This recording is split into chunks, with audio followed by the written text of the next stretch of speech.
আসসালামু আলাইকুম রাহমাতুল্লাহ। লাউড স্পিকারের মধ্যে কিছু নেই রে ভাই, একটু ভুল এতে দাও। এখানে আছে নাকি? এটা আমার ওখানে আমি সবাই ভালো আছেন তো আপনারা? ভাই বসে যান না, জায়গা আছে তো। কিছুক্ষণ বসে যান, বসতে বললে তো আবার দেখা যায় যে উঠেই চলে যাবে।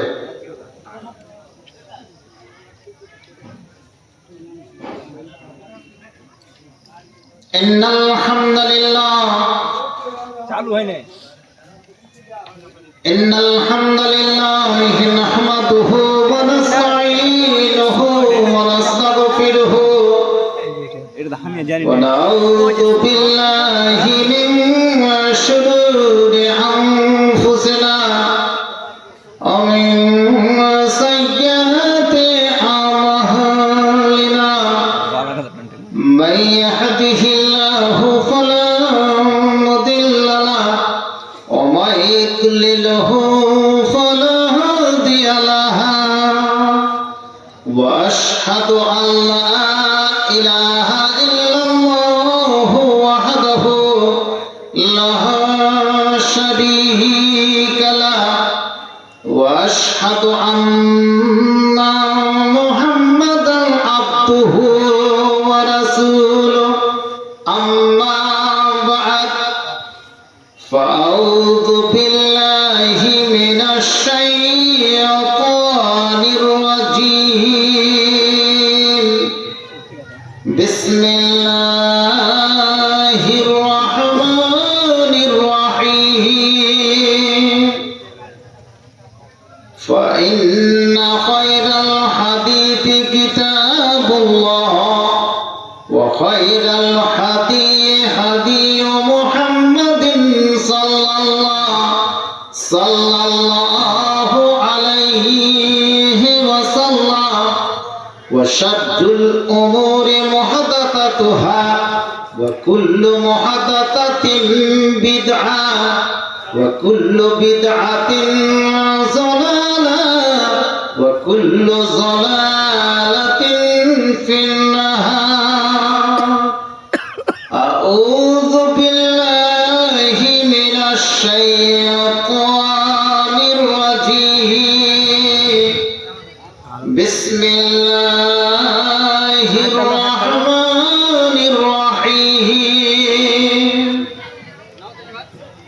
ওয়ালাউ আন্না আহলাল কুরআ আমানু ওয়াত্তাকাউ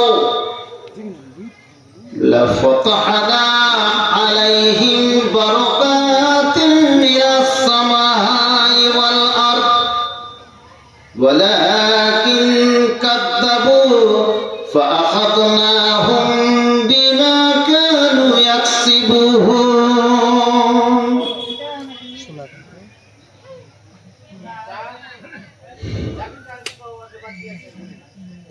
কত জনমের কত অজানা কথা, কত জনমের কত অজানা কথা,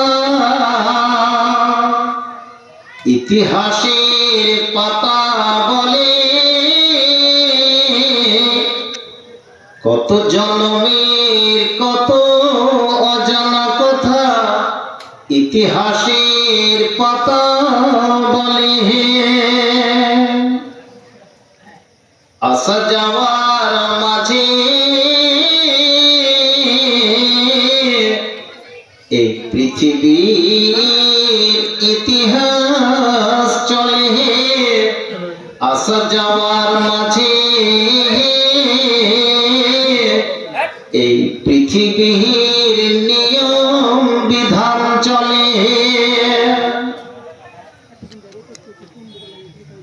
স্রষ্টার রহস্য সবাই জানে,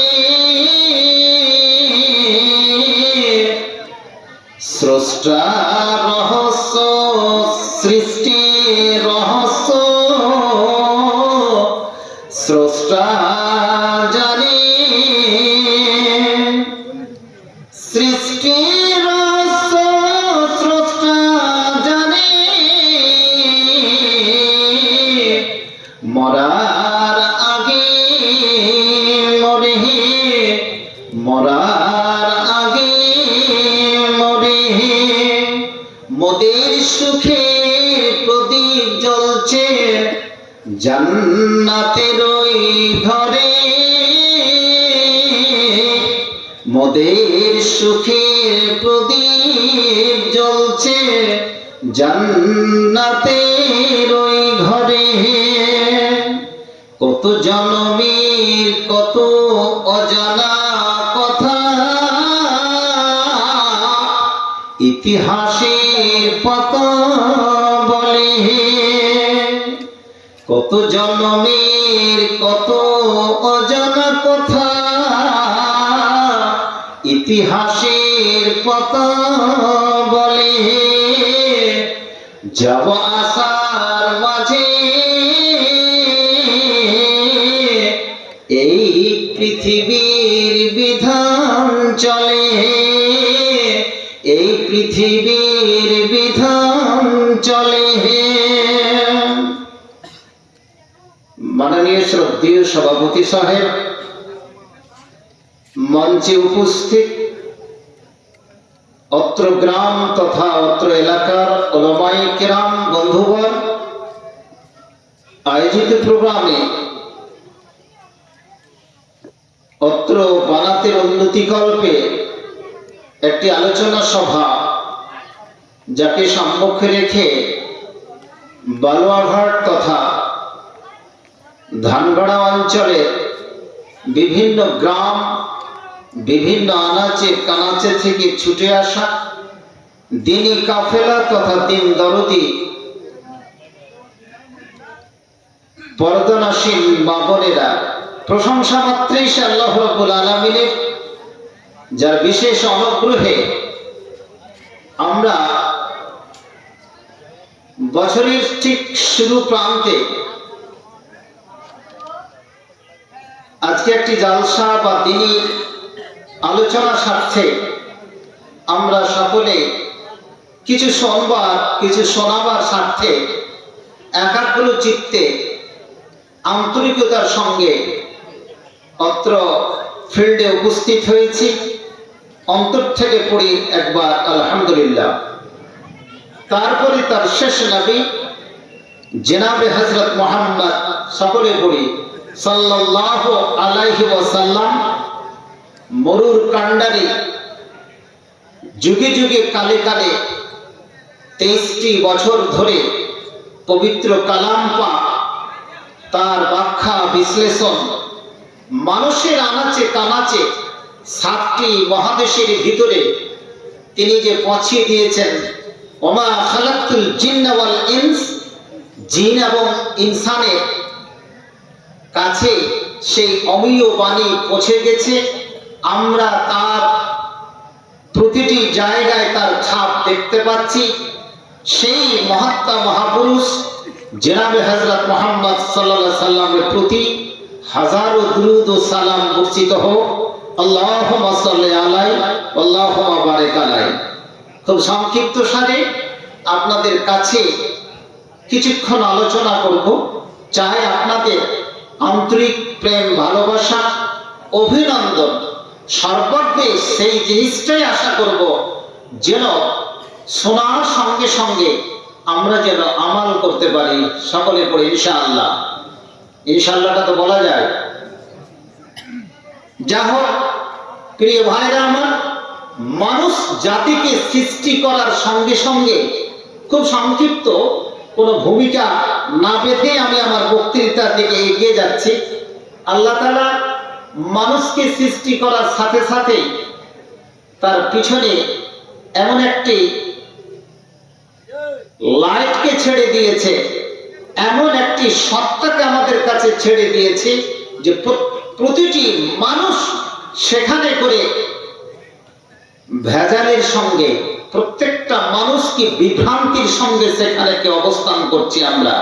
প্রিয় ভাইরা আমার, মানুষকে সৃষ্টি করার আগে যে জিন জাতিকে সৃষ্টি করলো, জিন জাতি জগৎ থেকে চলে যাওয়ার পরে এই মানুষকে কি পৃথিবীতে এই পৃথিবীর ধারক বাহক হিসাবে এবং মানুষকে মানুষ রূপে গড়ার জন্য এই পৃথিবী থেকে স্থান দিল। আজকে যদি আমরা দেখি 7টি মহাদেশে মানুষই রয়েছে। যদি 850 কোটি আজকে কি মানুষজন হয়, জনগণ হয়, তার মধ্যে আমরা মুসলিম প্রায় 202 কোটির উপরে। বলুন একবার আলহামদুলিল্লাহ। এই মুসলিম, তার মধ্যে তার সংখ্যা যখন এতদূর, এই মুসলিম জগতে সারা বিশ্বে তারা কি করছে আর না করছে আমরা কিন্তু প্রত্যহ আজকে কিন্তু ডিজিটাল দুনিয়াতে ফেসবুক ওপেন করলে আমরা দেখতে পাই, যে ইনস্টাগ্রাম ওপেন করলেই দেখতে পাই, হোয়াটসঅ্যাপ ওপেন করলে দেখতে পাই।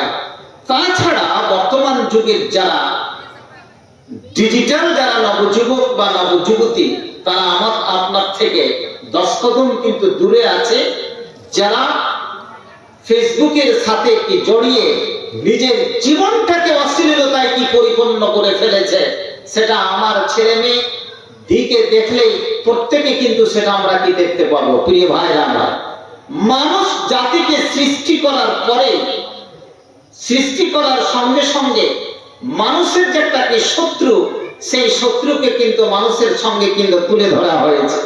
সেই শত্রুটাকে যেটা 24 ঘন্টা প্রতিটি রগে, প্রতিটি ব্লাডে কিন্তু কিসে যাতায়াত করছে, সেটা কি কে, হু ইজ দ্যাট পারসন, কে সেটা, কে মানুষের প্রত্যেকের জায়গাতে আছে।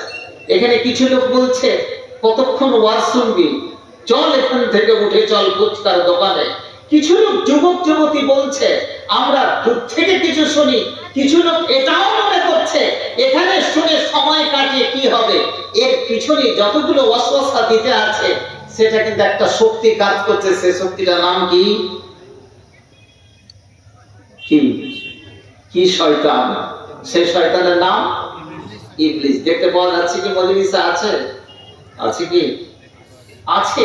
আপনাকে ওইটাই প্রথমে বক্তৃতার ভূমিকা, আমার বিষয় কিন্তু নয়।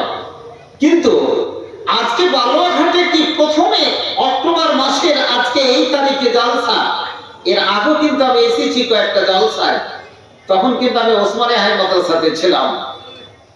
কিন্তু সেই যুগ, সেই কথা কোথায় চলে গেল?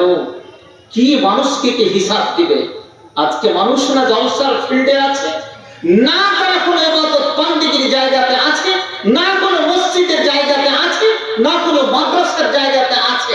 বিল্ডিং তো বড় বড় করেছে, কিন্তু সেখানে করে কেউ আল্লাহর ইবাদত বান্দিগি করার জন্য সেখানে উপস্থিত আমরা হচ্ছি না। প্রিয় ভাইরা আমার, এক যুগে ইবাদত বান্দিগি করেছিল যে ইবলিস, যার কথাটি বলছে, এই ইবলিস, ভালো করে শুনো, বক্তৃতার ভূমিকা আমার বিষয় কিন্তু নয়। 80,000 বছর তাফসীরি রিওয়ায়াত অনুসারে 80,000 বছর আল্লাহকে ইবাদত বান্দিগি করেছিল। 80,000 বছর ধরে ফেরেশতাদের সঙ্গে ছিল সেই লোকটাকে ইবলিস। তখন কিন্তু ইবলিস হয়নি। তারপরে চলে যান 40,000 বছর ধরে জান্নাতের তাকে খাজানচি করে দেওয়া হয়েছিল।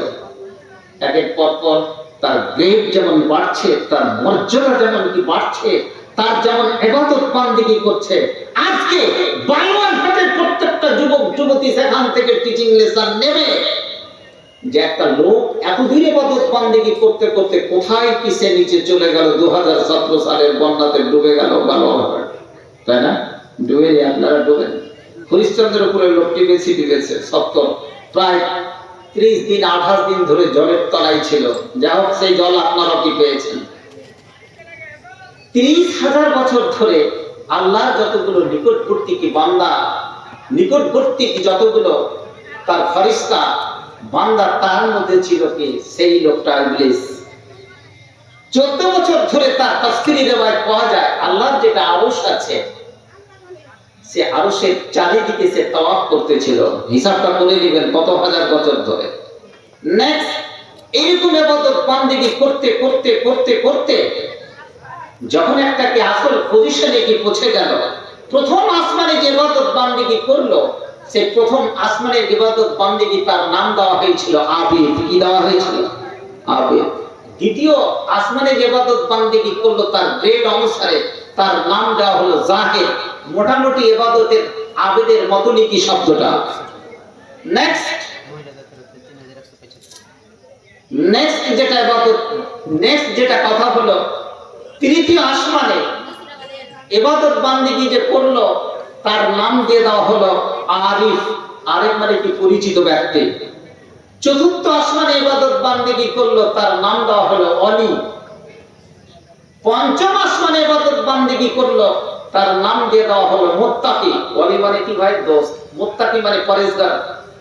আর ষষ্ঠ আসমানে ইবাদত বান্দেগি করলো তাকে করে দেওয়া হলো খাজিম। আর সপ্তম আসমানে গিয়ে এতগুলো ইবাদত বান্দেগি করতে করতে তার নাম পড়ে গেল আযাজিল। আস্তে আস্তে গ্রেডেশনটা বাড়ছে, আপগ্রেড উপরের দিকে যাচ্ছে, সেখানে করে তার নাম পড়ে গেল কি ভাই? আযাজিল। কিয়ামত পর্যন্ত নামটা তার থাকবে কিন্তু ইবলিস। পবিত্র কালাম পাক কিন্তু ব্যবহার করেছে শব্দটা কি? ইবলিস। আমি কিন্তু কথাগুলো বললাম কি তাফসীরি riwayতের উপরে। তাফসীরি riwayতের উপরে ফালা নুকাদ্দিবহু ওয়ালা নুসাদ্দিক। তাফসীরি riwayতকে তার উসুল রয়েছে, এগুলোকে আমরা সত্য বলতে পারি না, মিথ্যাও বলতে পারি না। তাহলে ইবাদত বান্দেগি করেছে এতদূর পর্যন্ত। এমন কি ঘটনা ঘটলো যে একেবারে সপ্তম আসমান থেকে নিচে পর্যন্ত তাকে ছুঁড়ে ফেলে দিল। কি ঘটনাটা ছিল? কি অন্যায় করেছিল? আজকে বাংলাঘাটের যুবক যুবতীরা বলবে কি অন্যায় করেছিল ভাই? মা বোনদের তরফ থেকে অনেকগুলো দান এসেছে। আমি ছোট মানুষ, আমার হাত কিন্তু নিতে পারছে না। প্রায় 5-এর ঘরের মতো ছোট ছোট দান দিয়ে আজকে দানে পরিপূর্ণ করেছে একটা ফাতেমাতুজ জাহরা, একটা মহিলা মাদ্রাসা। যারা যে উদ্দেশ্যে দান করেছে, আল্লাহ তো তাদের উদ্দেশ্যকে পূর্ণ করো, ইহলৌকিক এবং পরলৌকিক জীবন তুমি সাফল্য মণ্ডিত করো। আল্লাহুম্মা সাল্লি আলাইহি, আল্লাহুম্মা বারিক আলাইহি। কি এমন অন্যায় করেছিল? এতগুলো ইবাদত বান্দেগি একেবারে সব আসমান থেকে গিরতে গিরতে পড়তে পড়তে একবারে নিচে পর্যন্ত কি পৌঁছে দিল। কি অন্যায় করেছিল ভাই? কি হাহালাদি কুছ নেই জানতে। বুড়া মানুষগুলো তো সব মরে গেছে। কি করেছিল অন্যায়? একটাই শুধু সিজদার লঙ্ঘন করেছিল। এই হযরতে দোপাইয়া ইনসানের আমাদের আদি পিতার নাম কি আদম? তো আদমকে সাজদা করেনি, যার জন্য তাকে আজকে লানতের তক্তি নিয়ে সব জায়গায় কি ঘুরে বেড়াতে হচ্ছে। নারায়ে তাকবীর। প্রিয় ভাই আমার, আমাদের পিছনে কিন্তু এটা একটা চলছে, একটা সাজদা। কোন মানুষ যদি জেনে বুঝে যদি এক ওয়াক্ত নামাজ যদি ছেড়ে দেয়, হাদিস অনুসারে হুকবা অনুসারে তাকে বর্তমান যদি তাকে হিসাব টানা যায় 2,88,00,000 বছর তাকে কোথায় থাকতে হবে? কোথায়? কোথায়? বুঝতে পারছে না, কিছুই বুঝছে না। জালসা করে লাভটা কি আছে? 2,88,00,000 বছর যদি আপনি এক ওয়াক্ত নামাজ যদি ছেড়ে দেন, তাহলে আপনাকে জাহান্নামে থাকতে হবে। আর কিয়ামতের একটা দিন এই পৃথিবীর 50,000 বছরের দিনের সমান। এবারে চিন্তা করুন, জীবনে কতগুলো নামাজ ছেড়েছি। বক্তৃতার ভূমিকা আপনাদেরকে আমি একটু একটা টিপস দিয়ে দিলাম। আহা, তাহলে কোন জায়গাতে গেলাম? আজকে আমার বক্তৃতা মাত্র খুব সংক্ষিপ্ত অনুসারে সভাপতি সাহেব বলেছেন একটা নতুন তথ্য আলোচনা করছি, ভালো করে শুনুন। আজকে মুসলিমকে যেমন প্রত্যেকটা ইমানদার ব্যক্তিকে পিছনে যেমন শয়তানকে ছেড়ে দেওয়া হয়েছে, এই পার্থিব জগতে কি বাঁচার জন্য, থাকার জন্য আমাদের পিছনে একটা ইহুদিবাদী শক্তি, যে খ্রিস্টানবাদী শক্তি, ব্রাহ্মণবাদী শক্তি আমাদের পিছনে কিন্তু কাজ করছে। আমেরিকার নাম শুনেছেন? শোনেননি? আমেরিকা, আমেরিকার যে সমস্ত শহরগুলো আছে, যেমন ওয়াশিংটন আছে, যেমন নিউ ইয়র্ক আছে, ক্যালিফোর্নিয়া আছে। ক্যালিফোর্নিয়াতে কিছুদিন আগে দেখলেন আগুন টাগুন সব লেগে গেল। গেছিল কি যায় দেখেনি, তবে নেট বলছে, আমরা তো নেটে এখন বিশ্বস্ত মানুষ। ক্যালিফোর্নিয়াতে একটা সংস্থা রয়েছে যার নাম হচ্ছে কি র্যান্ড। ভালো করে শুনবেন, সব তথ্য সব জায়গাতে পাওয়া যায় না। সেই সংস্থাটা হচ্ছে সারা বিশ্বের মুসলিমকে, ওই সংস্থা র্যান্ড এর ফুল ফর্ম হচ্ছে research and development corporation. Research and development corporation এই র্যান্ড সংস্থাটাকে মুসলিম জাতিকে 4টা ভাগে বিভক্ত করেছে। কয় ভাগে? 4 ভাগে বিভক্ত করেছে। মুসলিম দুশমনকে যারা শক্তি, তার মধ্যে একটা শক্তি হচ্ছে কি, সেই শক্তিটার নাম হচ্ছে একটা ফান্ডামেন্টালিস্ট। মুসলিমদের একটা ভাগ করেছে কি ফান্ডামেন্টালিস্ট। তার মানে ফান্ডামেন্টালিস্ট বলে প্রত্যেকটা মুসলমানকে গালি দেওয়া হয় মৌলবাদ। এরা কারা? এরা মসজিদে শুধু ইবাদত বান্দেগি করবে, এরা শুধু নিজের জীবনটাকে হাদিস কোরআন অনুসারে সেটাকে তারা টিকিয়ে রাখবে, এরা নিজের রাষ্ট্রটাকে সেইভাবে সাজাতে চায়। কিন্তু ইহুদিবাদী শক্তি, ব্রাহ্মণবাদী শক্তি, জি খ্রিস্টবাদী শক্তি, এটাকে আমাদেরকে গালি দিয়ে দেওয়া হয়। কোন মানুষ যদি টুপি পাঞ্জাবি পরে, আলখেল্লা পরে কি চলাফেরা করে, সরাসরি শহরে, কলকাতা শহরে, দিল্লি, কর্ণাটক শহরে বলবে দিস ইজ কি ফান্ডামেন্টালিস্ট, এর একজন কি হচ্ছে কি মৌলবাদ, একটা গালি দিয়ে তাকে ভূষিত করা হয়। প্রিয় ভাইরা, এই ভাগটা কে করেছে?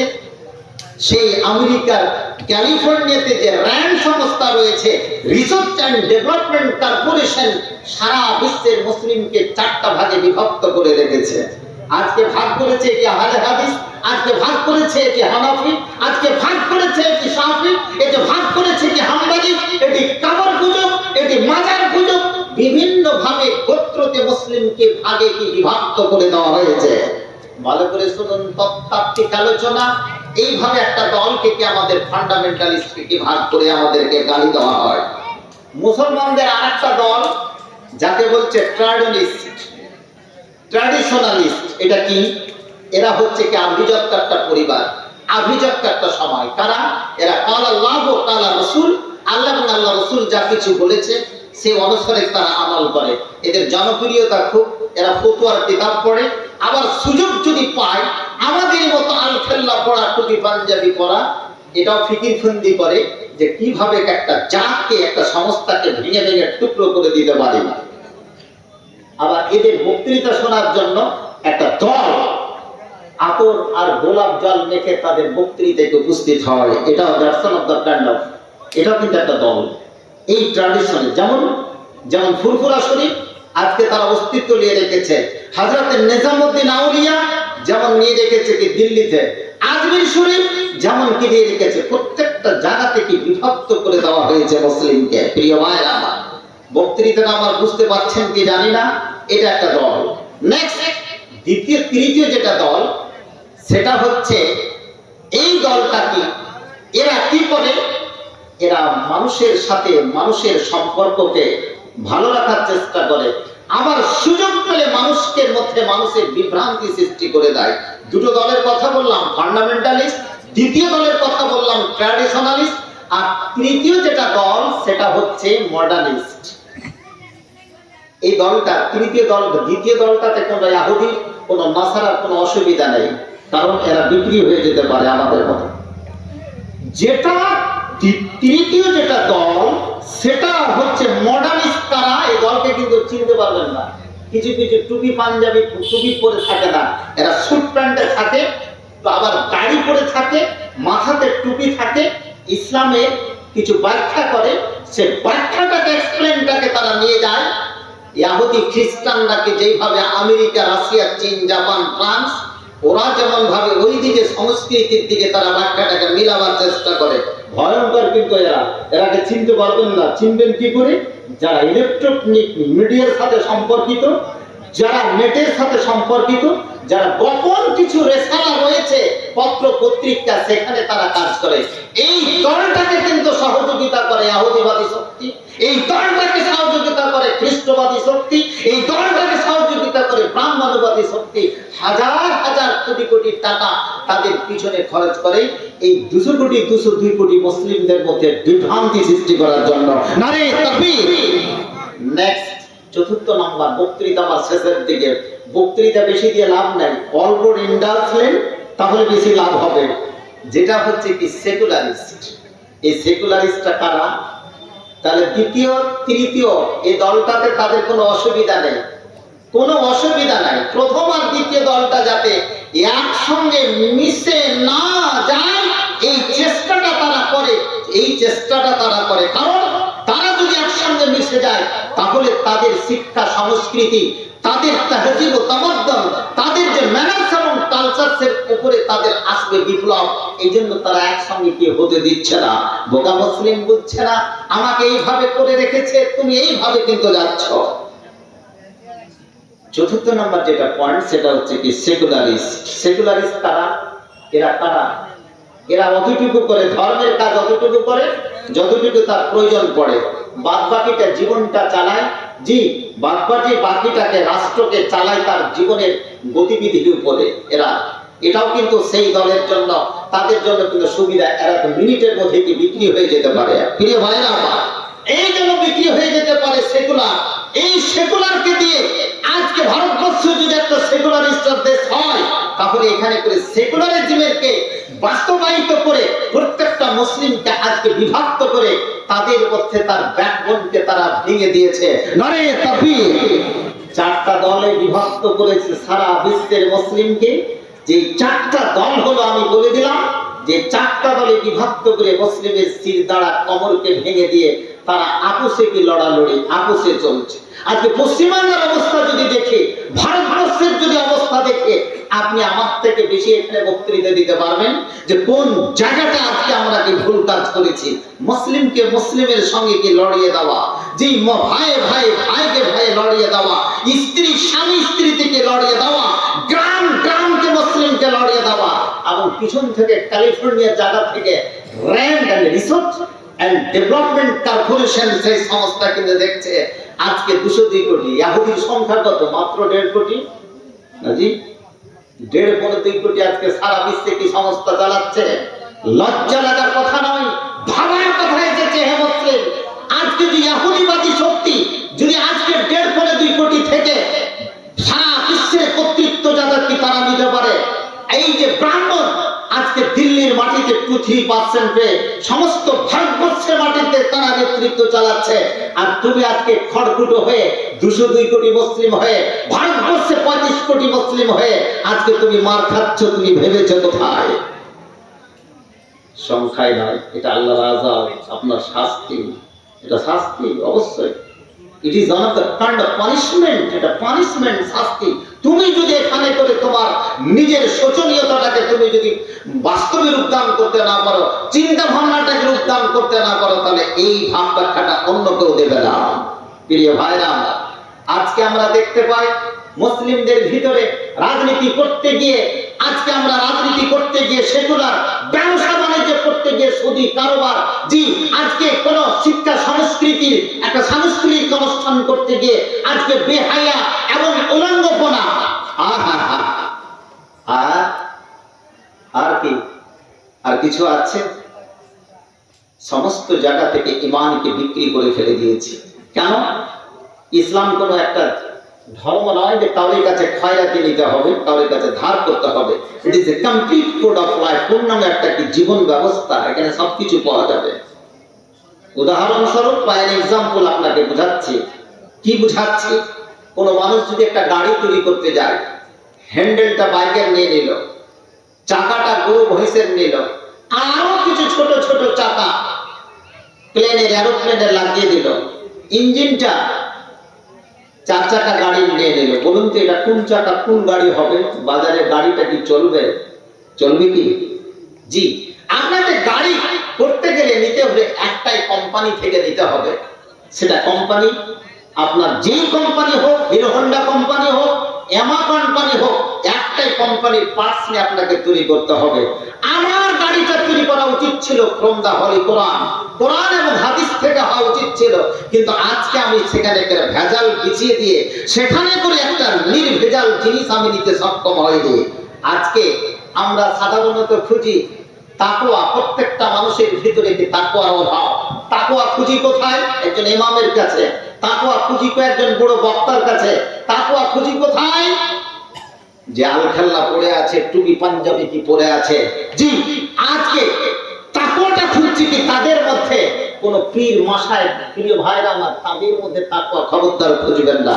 পর্দা খুঁজবেন কোথায়? কোন পুরুষের কাছে নয়। পর্দা খুঁজলে আজকে একজন যুবতী মেয়ের কাছে খুঁজুন, যে তার বুকের উপরে যেটা ম্যান্ডেটরি, যেটা তার উপরে কি খরচ, তার বুকের উপরে কাপড়টা আছে কিনা, মাথার উপরে দোপাট্টা আছে কিনা। সেখানে করে যদি কোনো মেয়েরা, বালুয়াঘাটের যুবতী মেয়েরা মাথায় যদি কাপড় দেই, বুকের উপরে কি 2-6টা কাপড় যদি 2 গজ কাপড় দেই, তাহলে ভাববেন সেখানে করে দিন আছে। কিন্তু কোন আলেমকে দেখে, কোন পীর মশাইককে দেখে আল্লাহ পড়ে খবরদার ভাববেন না যে এখানে কোনো তাকওয়া আছে। নারে তাকবীর। তাকওয়া আছে কোথায়? সাহাবীদের ইতিহাস যখন আমরা পড়তে যাচ্ছি, তাদের জীবন কাহিনী যখন পড়তে যাচ্ছি, তাকওয়া কিন্তু আছে কোথায়? তারা খুঁজতেন কোথায়? যারা চেয়ারের মালিক, যারা চেয়ারে আসীন হয়েছে, যারা ক্ষমতাশীল, হ্যাঁ, যারা দায়িত্বশীল, তাদের কাছে তাকওয়া খুঁজতে হবে। তোমার ইমানের পরীক্ষা তো সেখানে করে। কিন্তু আজকে আমরা কিন্তু সেই তাকওয়া খুঁজতে পারিনি। ওরে আমার যুবক যুবতী জেনে রাখো, ওরে আমার প্রিয় ভাই বোনেরা জেনে রাখো, আজকে যদি প্রত্যেকটা মানুষ তাকওয়া যদি খুঁজে বেড়ায়, তাকওয়া কোনো মানুষের ভিতরে নেই, তাকওয়া কোনো পীর মশাইকের ভিতরে নেই, কোনো শাইখের ভিতরে নেই, কোনো আলেমের ভিতরে নেই, আল-খাল্লা পড়ে আছে, টুপি পরে আছে, তার ভিতরে কোনো তাকওয়া নেই। তাকওয়া যদি খুঁজতে যাও, আজকে যে চেয়ারে বসেছে, আজকে যে চেয়ারে মসীন হয়েছে, ক্ষমতাসীন হয়েছে, তার মধ্যে তুমি তাকওয়া খুঁজে নাও, খুঁজে নাও। কোন মানুষের ভিতরে তাকওয়া খুঁজে বারবার যদি তুমি চলতে থাকো, ইট ইজ ভেরি ইম্পসিবল, এটা তোমার পক্ষে কোথাও তুমি তাকওয়া খুঁজে পাবে না। তাকওয়াটা খুঁজতে হবে কোথায়? মোড়ল আছে, সর্দার আছে, যে গ্রামের প্রধান আছে, তার ভিতরে তাকওয়া খুঁজে, যে মানুষের সঙ্গে তার ব্যবহার কিরকম আছে, তার লেনদেন কেমন আছে, স্বামী স্ত্রীর সঙ্গে তার সম্পর্ক, পারিবারিক সম্পর্ক কেমন আছে, এটাই হচ্ছে কি তার তাকওয়ার পরিচয়। আদারওয়াইজ তার তাকওয়া কোথায় কিন্তু খুঁজে পাওয়া যাবে না। আল্লাহ রাসূলের যুগে পরে প্রথম খলিফা হয়েছিলেন হযরত আবু বকর, দারুণ ন্যায়পরায়ণ ব্যক্তি, তাকওয়া মুত্তাকি মানুষ। দ্বিতীয় যিনি হয়েছিলেন, দ্বিতীয় খলিফা, তার নাম কি? হযরত উমর, ন্যায়পরায়ণ এবং কি মুত্তাকি মানুষ, তাকওয়া পরায়ণ মানুষ। হযরত উসমান হয়েছিলেন, এমনকি আল্লাহ রাসূল বলেছিলেন, আমার পরে যদি কোনো নবী হয়, পৃথিবীতে যদি নবী আসতো, লা নবিয়া বাদি, আমার পরে কোনো নবী আসবে না, নবী যদি আসতো লা কানা উমর। কে নবী হতো? হযরত উমর। হযরত ওসমান, হযরত আলী, তাদের মধ্যে কি তাকওয়া খুঁজে বের করতে হবে। কিন্তু তাকওয়া আজকে আমরা সমস্ত জিনিসগুলোকে আজকে কিন্তু শেষ করে দিয়েছি, শেষ করে ফেলেছি। প্রিয় ভাইরা আমার, কোথায় চলে গেল? আজকে মানুষ যদি কি তাকওয়াবান হতো, মানুষ যদি মুত্তাকি হতো, মানুষ যদি সত্যিকারের ঈমান আনতো, তাহলে আজকে আমি আয়াত পাঠ করেছি। কি আয়াত? সূরা আরাফের 96 নম্বর আয়াত। লাউ আন্না আহলাল কুরা আমানু, যদি এই পৃথিবীর মানুষ জনপদেরা ঈমান আনতো, আত্তাকাও, এবং আল্লাহ থেকে ভয় করত, তাহলে আল্লাহ তাআলা কি বলছেন? আমি আল্লাহ বলছি, এই বালুয়াঘাটের যুবক যুবতীরা, তোমরা কান খুলে শুনে রাখো, লা ফাতহানা আলাইহিম বারাকাতিন মিনাস সামাই ওয়াল আরদ, আমি আসমান এবং জমিনের সমস্ত বরকত তোমাদের জন্য উজাড় করে খুলে দিতাম। সুবহানাল্লাহটা তো পড়া যাবে? যাবে না? না আপনারা চান না কোনো রুজি রুটি, পকেটে অনেক পয়সা হয়ে গেছে, সমস্ত কি দরওয়াজা, মাল আপনি অনেক কামাতে পারেন, টাকা অনেক কামাতে পারেন, যদি বরকত না হয় তাহলে তাতে কি জোগাড় হবে কি হবে না? বারাকাতিন মিনাস সামাই ওয়াল আরদ, আসমান এবং জমিনের কি বরকত আমি তোমাদেরকে খুলে দিতাম, কিন্তু তোমরা সেটা করনি, তোমরা সেটা বাস্তবিক রূপ দান করনি। আজকে আমাদের অবস্থাটা কিন্তু সেটাই হয়েছে, যে মানুষ আজকে কোন জায়গা থেকে কোন জায়গাতে কিন্তু পৌঁছে গেল, তার জীবনের কোনো গতিপথের কি পরিবর্তন নেই। ওরে আমার যুবক যুবতী জেনে রাখো, আজকে আল্লাহকে তুমি ছেড়ে দিয়ে আল্লাহর উপর পুরোপুরিতে ঈমান না এনে পরিষ্কার মুত্তাকি না হয়ে আজকে তোমার হাজিরি না দিয়ে আজকে তুমি কোথায় কোথায় ঘুরে বেড়াও। তোমার 30 বছরের জীবন চলে গেল, 50 বছরের জীবন চলে গেল, একদিন তোমার কি মসজিদে যাওয়ার তোমার উপস্থিতি হয়নি, তোমার সেই ঈদের নামাজে বছরে দুটাতে তোমার উপস্থিতি হয়েছে, ওরে তুমি জেনে রাখো তোমার ভিতরে ঈমান কতটুকু আছে, তোমার ভিতরে কি পরেশকারী ইত্যাটা কতটুকু আছে। তুমি যদি সত্যিকারে একজন মানুষ হয়ে যাও তাহলে বাস্তবে তোমার উত্থান হবে, নচেত তুমি পৃথিবীর বুকে শূন্য হাতে যাবে। সেই শূন্যতাকে পূরণ করার জন্য দ্বিতীয় কোনো ব্যক্তি তোমার কাছে আসবে না।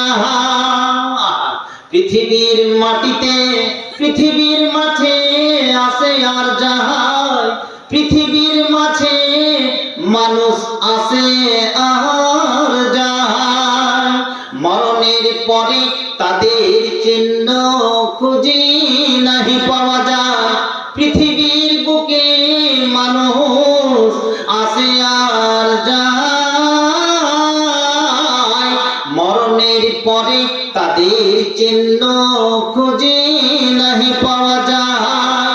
পৃথিবীতে মানুষ শুধু অশান্তি ছড়ায়, ভাই ভাই দ্বন্দ্ব ছাড়া আর কিছু নয়।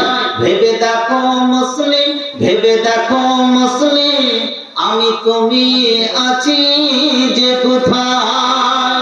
ভেবে দেখো মুসলিম, আমি তুমি আছি যে কোথায় কোথায়। আজকে আমরা এমন একটা পর্যায়ের কি শিকার হয়েছি, এমন একটা জায়গা থেকে শিকার হয়েছি যে কোনটা ফরজ আর কোনটা ওয়াজিব, কোনটা সুন্নাত আর কোনটা মুস্তাহাব, সেই সমস্ত সম্পর্কে আমাদের কোনো জ্ঞান নেই। আজকে আমরা সেই জায়গাটা থেকে এমন একটা কি দূরে সরে গেছি, এমন একটা মশগুলিয়তের ভিতরে, এমন একটা অনুশোচনার ভিতরে কি চলে গেছি, তার কোনো শেষ ইয়ত্তা নেই। প্রিয় ভাইরা, আমরা আপনাদেরকে বলছি, অন্য কাউকে বলিনি, মাত্র আর দুটো হাদিস বলে আমার বক্তৃতা আমি শেষের দিকে নিয়ে যাচ্ছি। আর একটা কি কথা জেনে রাখো, তৌফিক, তৌফিক ভাইয়ের বাড়ি থেকে কেউ দান করেছে, তাই তো? তৌফিক ভাইয়ের বাড়ি থেকে কি 200 টাকা দান করেছে। 200 আল্লাহ তুমি 2 লক্ষ বলে কবুল করে তার উদ্দেশ্যকে তুমি পূর্ণ করো, আমিন আমিন। কখন কোনটা ফরজ কাজ, কোনটা ওয়াজিব কাজ আর কোনটা মুস্তাহাব সুন্নাত সেটাই কিন্তু বুঝি না। তাকওয়া তো হারিয়ে ফেলেছি, যে পরেশকারী ইত্তেকাকে হারিয়ে ফেলেছি, নাই পরায়ণতাকে হারিয়ে ফেলেছি। আর আমাদের পিছনে এইদিকে তো ইবলিস কাজ করছে, আর ওইদিকে কে আমেরিকার মাটি থেকে, ওয়াশিংটন ক্যালিফোর্নিয়ার মাটি থেকে প্রত্যেকটা মুসলিমকে যে আজকে বিভ্রান্তির মধ্যে নিয়ে যাওয়ার জন্য চেষ্টা করছে, আর আমরা মধ্যখান থেকে কোণঠাসা হয়ে পড়ে আছি। কিরকম? বাগদাদের মাটিতে যখন একবার হামলা হয় হালাকু খার যুগে, মানুষকে লক্ষ লক্ষ সংখ্যায় কেটে, তাদের গলাকে কেটে, জি লক্ষ লক্ষ সংখ্যায় কেটে বাগদাদের মাটিকে একেবারে লালে রঞ্জিত করে দেওয়া হয়েছিল। এমনকি সেখানে যে বড় বড় লাইব্রেরি ছিল, সে লাইব্রেরির বইপত্রগুলোকে জ্বালিয়ে সেগুলো ছাই দিয়ে যখন গাজেলা নদীতে, ফোরাত নদীতে যখন ছেড়ে দেওয়া হয়, তখন সেই জলের স্রোত পর্যন্ত কি বন্ধ হয়ে গেছিল। ইতিহাস কিন্তু ঘটেছে। তখনও পর্যন্ত মুসলিম, তোমাকে কখন ফরজ কাজ করতে হবে, কখন সুন্নাত কাজ করতে হবে, কখন মুস্তাহাব কাজ করতে হবে, কোনটা আগে আর কোনটা পরে, এই সমস্ত জিনিসগুলো কি বুঝলাম না। আজকে জালসার জন্য ডাক দিয়েছে আজকে বালুরঘাট নিবাসী একটা মহিলা, অসহায় মেয়েদের একটা, যাদের লেখাপড়া করার উদ্দেশ্যে আজকে এই লোকটি কেন এখানে করে বসে থাকবে। আমি তো হেঁটে আসলাম শামসি থেকে পর্যন্ত, শামসির বাজার 420 মোড়ের বাজারগুলো পর্যন্ত কিন্তু আজকে ফেল আছে। আওয়াজ থেকে সব সন্তান সন্ততি ওঠাচ্ছে, জালসা হয় না, জালসার নামে কি কলঙ্ক হচ্ছে। তাহলে এই সমস্ত জায়গাগুলো, যেই সমস্ত দোকানপাটগুলো বসেছে, এই দোকানপাটগুলোকে কে ওয়াইদুল্লাহ ফালাই এসে এগুলোকে বাধা বিপত্তি দিবে না? এখানকার যে কমিটি আছে, যারা জালসা করেছে, তাদের সে দায়িত্ব আছে, তার এটা রেসপন্সিবিলিটি। তোমার যখন এটা দায়িত্ব, তখন সেটাই তোমাকে করতে হবে। প্রিয় ভাইরা আমার, আজকে ওই জিনিসটাকে বুঝে না। বাগদাদের লাইব্রেরিতে বসে কিছু আলেম ওলামা ওইদিকে সমস্ত কেটে কেটে শেষ হয়ে গেল, গলা কেটে রক্তে রঞ্জিত হয়ে গেল। কিছু আলেম ওলামা বসে তখনও পর্যন্ত ফতোয়ার বই পড়ছে আর ফতোয়া লিখছে। বলছে কি হযরত ঈসা আলাইহিস সালাতু সালাম যে গাধার পিঠে চড়ে হজ করতে গিয়েছিলেন, সেই গাধার পেচ্ছাপটা নাপাক ছিল না পাক ছিল? গাধা পাক না নাপাক ভাই? কি পাক না নাপাক? গাধা কি গাধার গোশত খাওয়া যায়? পাক। তাহলে পেচ্ছাপটা পাক হবে না নাপাক? তখনও পর্যন্ত কিন্তু ব্যবসা বাণিজ্য করতেছিল, তখনও পর্যন্ত লিখতেই ছিল যেটা না, এটা পাক না নাপাক। তখন তো ফতোয়া দেওয়ার ব্যাপার ছিল না, তখন মাসলা নিয়ে আলোচনা করার ব্যাপার ছিল না। তখন আলোচনা করার ব্যাপার ছিল কি, যে তখন তরবারি নিয়ে এতগুলো লোক কাটা গেল, এত লোক চলে গেল, তাদেরকে সেখানে করে কি বাধা বিপত্তির মধ্যে তাদেরকে রক্ষা করার জন্য দায়িত্ব কি তাদের ছিল। কিন্তু সেই সমস্ত কি ফতোয়া, সেই সমস্ত কি মুফতিরা, সেই সমস্ত আলেম ওলামারা মাঠে না নেমে তুমি লাইব্রেরিতে আজকে ফতোয়া মাসলা নিয়ে আলোচনা করছো। রাখো তোমার ফতোয়া, রাখো তোমার মাসলা সেখানে করে, এটা তোমার সেটা কি ফরজ কাজ নয়, এটা মুস্তাহাব কাজ ছিল। প্রিয় ভাইরা আমার, আমাদের অবস্থাটা কিন্তু সেরকমই হয়েছে। লাস্ট একটা কথা, লাস্টের শেষের দিকে দুটো কথা আমি আপনাদেরকে বলে যাচ্ছি, দুটো হাদিস। এক মাওলানা, এক মহিলা প্রশ্ন করেছে, এক মাওলানাকে প্রশ্ন করেছে, প্রশ্নের উত্তরটা আপনাকে দিয়ে যাচ্ছে। মানুষ যখন মরে যায় তখন যদি জান্নাতি হয়, তাহলে আপনারা শুনে রেখেছেন তাকে হুর কতটি দেওয়া হয়? কতটি হুর দেওয়া হবে? হিসাবটা তো দেখেন তো, যদি কম দিয়ে দেয় আল্লাহ তাআলা, কতটি হুর পাবেন আপনি? কতটি? 70টা। 70টা হুর দেওয়া হবে। মেয়ে প্রশ্ন করছে, একজন মেয়ে